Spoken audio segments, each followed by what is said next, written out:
Let me show you a different way to stack cakes. This cake is going to be very stable, and it's because it uses a combination of a center core, which when your cake wobbles helps to bring it right back into place on the center because it's built from the bottom of the cake up. It uses support rods, and these are very strong, but you're still able to cut these with a scissors, so it may be a little bit easier than other traditional methods that you already know. Support caps are placed onto the end of the support rods, and these are great because when you press them down into the cake, they help to evenly distribute the weight of the tiers above them so that these rods stay in place. So that when your cake wiggles and wobbles, it comes exactly back to where it was. Now let me show you how to do it.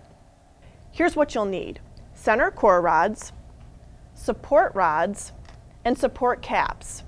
In addition, perforated cake boards with the holes punched out of the center are very helpful, but if you don't have these, that's okay. You can cut the center hole yourself into regular cake boards. To start, you'll need to measure the height of all of your tiers, and you just do that with a ruler. I have 4 inches, 4 inches, and 4 inches. So my total cake height will be 12 inches. You'll need to assemble a center core rod that's just slightly shorter than that. So for a cake that's 12 inches tall, you would use 2 center core rods that are 4.5 inches each, and a 2-inch center core rod for a total of 11 inches. That means once this is through the cake, it won't poke all the way through my top tier, but it will be well over halfway up my top tier, which makes it very, very stable. To determine the number of support straws you need, divide the diameter of your cakes in half. For example, an 8-inch tier would need 4 straws, a 10-inch tier would need 5, a 12-inch tier would need 6, and so on and so forth. Build your cakes onto perforated cake boards of the same size. So an 8-inch cake tier would go onto an 8-inch board, and you would fill it and ice it either with buttercream or fondant, however you'd like. Now you take the cake board of the cake of the same size that's going on top of it and center it on your bottom tier and press very lightly to imprint. On fondant, you'll have to press a little bit harder than you would on buttercream, but we're just looking to leave a very small imprint so we know exactly where our center rod's going to go.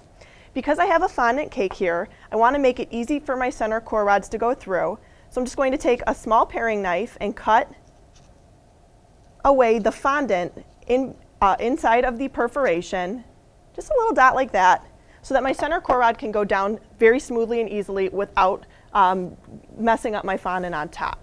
And then you remove this, and you have a nice little imprint, and that's going to guide where we put our support rods. To measure your support rods, press them to the side of the cake and imprint them about 1/16 of an inch below the top of the cake. And then you'll cut them, and the reason that we do them 1/16 of an inch below the cake is so that when we attach our support cap, the cap itself will sit flush with the top of the cake. When you've got all of your support straws cut, attach support caps to the top of each and then place them along the imprint 1 1/2 inches inside the imprint at regular intervals. Press them all the way down into the cake so that the top of the cap sits flush with the top of the cake. Now for your center core rod, you insert one narrow end into one wide end, and we're going to press this down into the center of our cake until it hits the cake base underneath. So it's nice and secure. Now you're going to repeat your support straws and support caps for the remaining tiers, but keep in mind your top tier, because it doesn't have to support any weight on top of it, it does not get support straws. When all of your tiers have the support rods in them, it's time to start stacking your cake. So you'll take your second tier